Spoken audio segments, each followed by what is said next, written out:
let's break down a little bit of what this means here for Miami. Case, I mean, we just saw a PSG in the Champions League final beat another Inter 5-0, and here it was one less against Inter Miami. But all in all, how would you rate Inter Miami's performance today against PSG? Well, I mean, they came across a very good team, and in the first half, they got overwhelmed. Okay, it happens. I thought the ladies were a little harsh over on not only kind of PSG Inter Miami today, but also on LAFC and the Sounders. I mean, I don't know what. I mean, I think Jordi Alba kind of mentioned it a little bit on the mechanisms that MLS has with what they're allowed to pay. These teams were never going to compete like for like against the teams they were playing against. I think Herc and I talked about it the other day.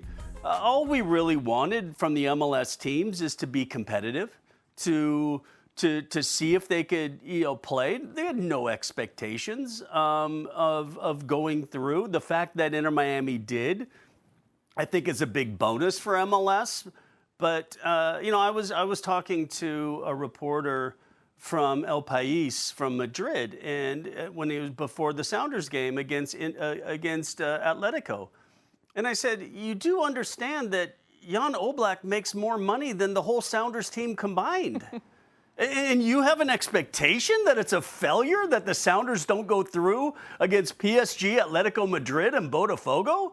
I mean, that's the most ridiculous expectation you would have ever. It would have been a huge embarrassment if any of those teams lost to an MLS side. So, look, I thought MLS sides did great in this tournament, and I am not going to be critical at all. And the fact that Inter Miami got through is a super bonus. What do you want to say about this game? When we seriously try to analyze Inter Miami versus the best team in the world versus the Champions League winner, there's a $5.9 million salary cap. Well, what about Messi? Messi makes all the money in the world. It's $20 million they pay him. You've got 4 40-year-olds, or nearing 40, on this squad against a team that dropped 5 on a team that's been to the final of the Champions League 2 out of the last 3 years. Clearly one of the best teams in this competition. Clearly one of the best teams in the world. I'm not going to sit here and begin to process where Inter Miami went wrong. I'm with Jordi Alba on this one. Maybe they weren't the best team 100%. by far in their group, but they went undefeated in that group when nobody, and I'll raise my hand, nobody, including this guy, thought they'd even come close. I thought they would be humiliated. I thought it would be this every single game. Yep. And it wasn't. And this is my takeaway.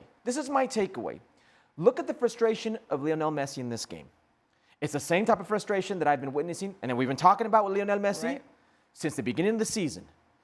There's a beautiful ball that comes across, and he delicately, pillow feet, over the top to Luis Suarez. Maybe on any other given day, another version of Luis Suarez, that ends up in the back of the net, and that's going viral around the world. It doesn't go in. You can see that there are capacities of his teammate, or lack thereof, that he is not used to. Even at his almost 40 years of age, he expects excellence from his teammates and from himself. He's on his 4th game in 11, 12 days? I'm not going to sit here and try to analyze Luis Enrique's PSG Champions League winners over Javier Mascherano, who has barely a resume as a coach, and what they did not do in this game. I just hope Major League Soccer takes a look at this game and starts thinking about the possibilities. Loosen the purse strings. Because these players, these big players, hell, Inter Miami and their ownership, who practically cheated. No, not practically. They cheated to try to be better, tried to spend more.